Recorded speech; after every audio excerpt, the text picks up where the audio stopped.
होते आणि पंडित नेहरू ज्यांचं भाषण ऐकायला थांबायचे हे कोकणचे खासदार बॅरिस्टर नाथ पै होते। हा त्यांनी त्यांचा अपमान केलाय का की ते बाकं बडवायचे?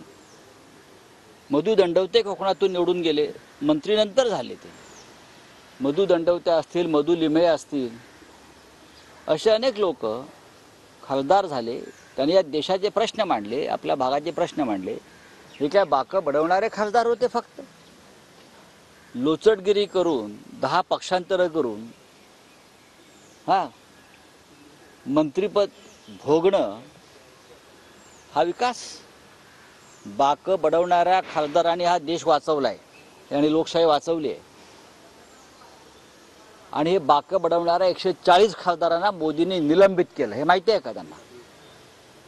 बाकं बडवून मोदींना सवाल विचारणाऱ्या लोकशाही संदर्भात 140 खासदारांना मोदी आणि शहांनी निलंबित केलं। ही बाकं बडवणाऱ्यांची ताकद आहे।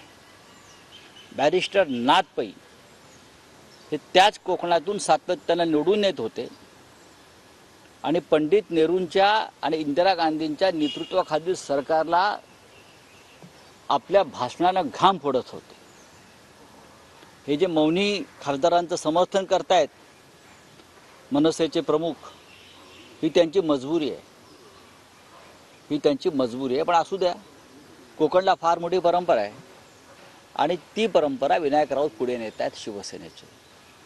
कोकणला बॅरिस्टर नाथ पै असतील, मधु दंडवते असतील, सुधीर सावंतसुद्धा चांगल्या प्रकारे लोकसभेत काम करत होते।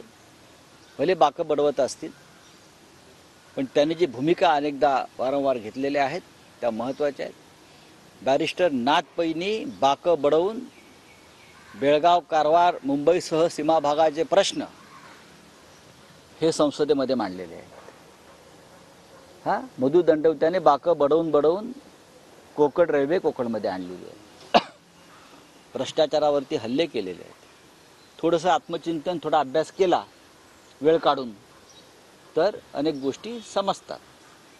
पण अंधभक्त जे होत आहेत, नकली अंधभक्त, हे खरे भक्त नाहीत। हे उद्या त्यांची भक्ती बदलू शकते, देव बदलू शकतात, त्याच्यामुळे त्यांनाही समजणार नाही। बोला सर, राज ठाकरे म्हणजे अभ्यासू आणि दिल्ल्या शब्द पाळणे, मात्र एखादा माणूस जर रस्त्याने नवीन शर्ट घातला असेल तर पोटात दुखतं, म्हणजे ते म्हणजे उद्धव ठाकरे। मला माहिती, राणेंच्या बोलण्याकडे फार दखल घ्यायची गरज नाही। राणे कोकणात आहेत, पराभूत होत आहेत आणि पराभूत होताना त्यांचा हा जो काय कावा चाललेला आहे तो तुम्हाला 4 जूनला कळेल। त्यांच्यावरती फार बोलण्याची गरज नाही। मी कोकणच्या खासदारांचा ज्यांनी काल अपमान केला त्याच्याविषयी बोललो आणि जे विनाशकारी प्रकल्पांचं समर्थन करतात त्याच्याविषयी बोललो।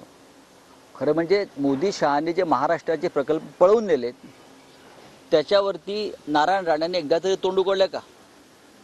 बाकं बडवायचं सोडा हो, मुंबईतले प्रकल्प नेले, महाराष्ट्रातले अनेक प्रकल्प नेले, महाराष्ट्राची लूट चालू आहे सध्या, त्याच्यावरती राज ठाकरे, नारायण राणे या जोडीने एकदा तरी तोंड उघडलंय का? हे स्पष्ट करावं ना।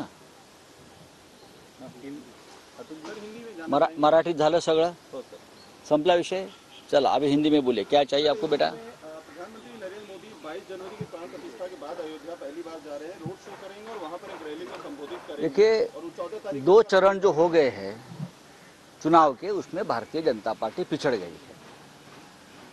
तो अब राम नाम सत्य है।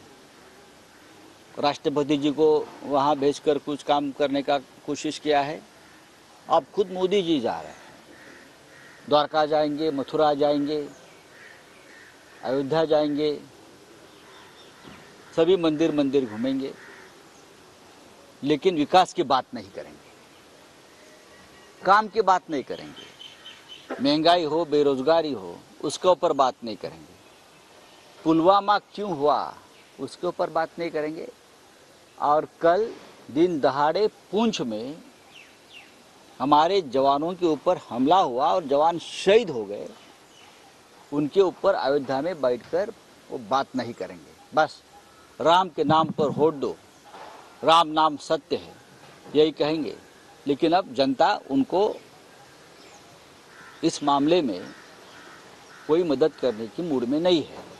औरंगजेब का फैन क्लब कहा है अमित शाह ने सर, इनका फैन तो सिंधुदुर्ग की औरंगजेब के बारे में अमित शाह जी को बहुत प्यार है, पहले से प्यार है। ये उनका मिट्टी का धर्म है।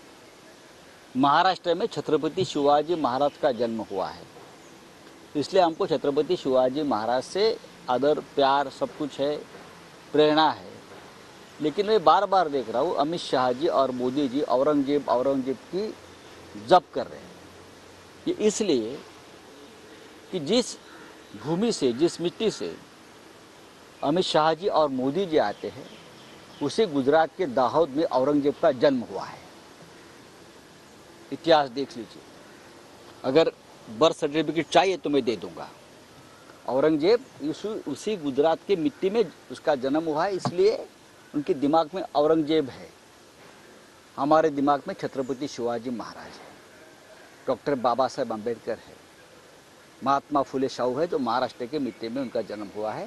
तो उस विचारधारा से हम आगे जाएंगे और जिस औरंगजेब का जप कर रहे हैं ना अमित शाह जी और मोदी जी, उस औरंगजेब की कब्र हम महाराष्ट्र में ही गाड़ेंगे। इतिहास एक बार खंगाल लेना। राहुल गांधी ने कहा है कि जो संपत्ति डिस्ट्रीब्यूशन का मामला है